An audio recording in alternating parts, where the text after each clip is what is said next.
చేశాను. And next Instagram reels వచ్చింది. ఆ రీల్స్‌లో కూడా నేను కంటెంట్ క్రియేషన్‌ని స్టార్ట్ చేశాను. దాని తర్వాత మీ అందరూ బ్లెస్ చేయడం, మనకులపోడు అనే కాన్సెప్ట్‌ని హిట్ చేయడం వల్ల నేను ఇక్కడ ఉన్నాను. ఇప్పుడు ఈ 70 mm స్క్రీన్ మీద నేను కనబడబోతున్నాను.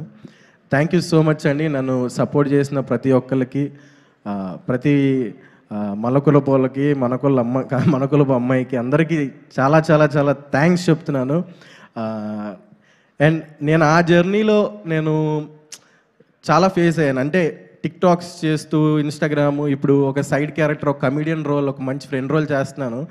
చాలా ఫేస్ అయ్యాను నేను. బట్ నాకు సీరియస్లీ సుహాస్ అన్న, నేను మచిలీపట్నం వచ్చినప్పుడు నేను మచిలీపట్నంలో కలిశాను. అప్పటికి సుహాస్ అన్న హీరో అవ్వలేదు, నార్మల్ ఒక ఆర్టిస్ట్ నాలాగే సైడ్ క్యారెక్టర్ చేస్తున్నారు. అప్పుడు నేను అడిగాను ఆయన, అన్న ఏంటి ఇండస్ట్రీ ఎలా ఉంటుందన్న, ఏమన్నా తగ్గిస్తారా లేకపోతే ఏమన్నా చేస్తారా ఏంటంటే, ఒకటే చెప్పాడు సుహాస్ అన్న, తమ్ముడు కంటెంట్ ఉంటే చాలు, నువ్వు ఇండస్ట్రీలో నిలబడతావు, ఇండస్ట్రీలో వెళ్తావు అని చెప్పాడు. సో నేను సుహాస్ అన్న ఫిలిం మన కలర్ ఫోటో చూశాక నాకు చెప్పింది కాదు, చెప్పింది ఆయన చేసి చూపించాడు అనిపించింది. Really hats off to you అన్న. ఒకటి మాత్రం నేను చెప్తానండి, నేను ఒక యూట్యూబర్గా నేను రోజుకి ఎన్నో నెగిటివ్ కామెంట్స్ చూస్తూ ఉంటా. తిడతారు, అమ్మల్ని తిడతారు, అక్కల్ని తిడతారు. బట్ ఎలా అంటే చాలా హట్టింగ్గా ఉంటుంది కొన్నిసార్లు. అరే ఎందుకు వచ్చాము అనిపిస్తుంది. బట్ సుహాస్ అన్నని చూస్తే ఎన్ని నెగిటివ్ కామెంట్స్ వచ్చినా సరే, ఇదివరకు ఉండేదేమో అండి, నాకు తెలియదు. నేను ఇండస్ట్రీలో అంత పెద్ద వ్యక్తినేం కాదు, నేను ఇప్పుడిప్పుడే వస్తున్నాను. అలీ గారు, నేను చాలా జర్నీని ఇలా మాట్లాడచ్చో మాట్లాడకూడదో నాకు తెలియదు. ఐఎమ్ సారీ ఎవరైనా హర్ట్ అయితే. అంటే ఇండస్ట్రీకి రావాలంటే హైట్గా ఉండాలి, లేకపోతే మంచి ఫిజిక్ ఉండాలి, మంచి పర్సనాలిటీ ఉండాలి, మంచి బ్యాక్గ్రౌండ్ ఉండాలి అని చాలామంది చెప్తారు. బట్ సుహాస్ అన్న, యూ ప్రూవ్డ్ ఇట్ రాంగ్. మన గులాబ్ జామున్లో దమ్ముంటే ఇండస్ట్రీని ఏలొచ్చు అనే దానికి నువ్వు నిజంగా అది హ్యాట్స్ ఆఫ్ టు యూ అన్న, హ్యాట్స్ ఆఫ్ టు యూ. ఇప్పుడు చప్పట్లు కొట్టచ్చండి.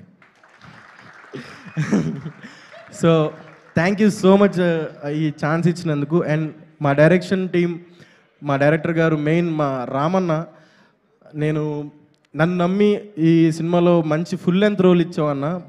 పర్లేదండి, కొంచెం మాట్లాడొచ్చు, వెళ్ళిపోవచ్చు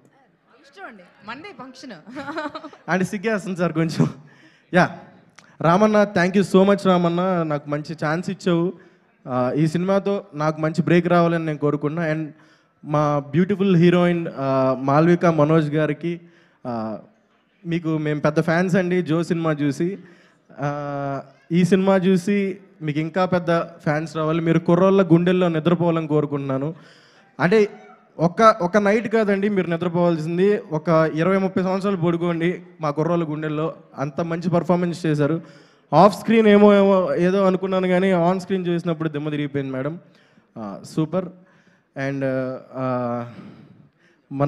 చెప్తానండి ఆగనే, మా ఎడిటర్ గారు, మా డిఓపి మణికందన్ అన్న, మా రతన్ గారు బ్యూటిఫుల్ మ్యూజిక్ ఇచ్చారు. అందరూ చాలా కష్టపడ్డారండి. సుహాస్ అన్న చేసే సినిమాల్లో దమ్ము ఉంటుందండి. దమ్ము లేని వాళ్ళు చాలా చేస్తున్నారు, మీరు ఎంకరేజ్ చేస్తున్నారు. బట్ దమ్మున్న సినిమాని, దమ్మున్న సుహాస్ అన్న లాంటి మనుషుల్ని ఎంకరేజ్ చేయబోతున్నందుకు మా ఓబామా అయోరామా సినిమా మీరందరూ థియేటర్కి వెళ్ళి దాన్ని చూసి సుహాస్ అన్నకి, మాకు, మా లాంటి చిన్న ఆర్టిస్టులందరికీ కూడా మీరు లైఫ్ ఇవ్వాలని కోరుకుంటున్నాను. థ్యాంక్ యూ సో మచ్ అండి. Thank you so much. Bore కొట్టించుంటే సారీ. మా మోయిన్ అన్న చాలా చాలా మంచోడు నిజంగా. మోయిన్ అన్నతో పనిచేయడం కూడా నాకు చాలా హ్యాపీగా అనిపించింది. ఈజ్ ఎ గ్రేట్ యాక్టర్ అండి. వస్తుందన్న, ఒక రోజు నీకు టైం వస్తే అప్పుడు నువ్వు ఇండస్ట్రీ నూపుదు. అంటే ఇప్పుడు చెప్పిందంతా రాసుకుని రాంది, జస్ట్ అలవోకగా చెప్పారు. ఇంకా రాసుకుని వచ్చింది ఎంత ఉందో లేదండి, కొంచెం ప్రిపేర్ అయ్యాను. చాలా బాగా చెప్పారు. థ్యాంక్ యూ సో మచ్ అండి. అంటే తెలుగు భాషలో చాలా పదాలు మాట్లాడాలంటే భయం వేస్తుందండి. ఇప్పుడు స్వీట్లు మాట్లాడాలంటే భయపడే పరిస్థితి వచ్చేలా ఉంది దేవుడా. ఏదేమైనా మన కులపోడేలండి, సినిమా కులపోడు కాబట్టి ఏదైనా చల్తా. ఓకే, ఎనివే విచ్చేసినటువంటి పెద్దలందరికీ మరొకసారి పేరు పేరున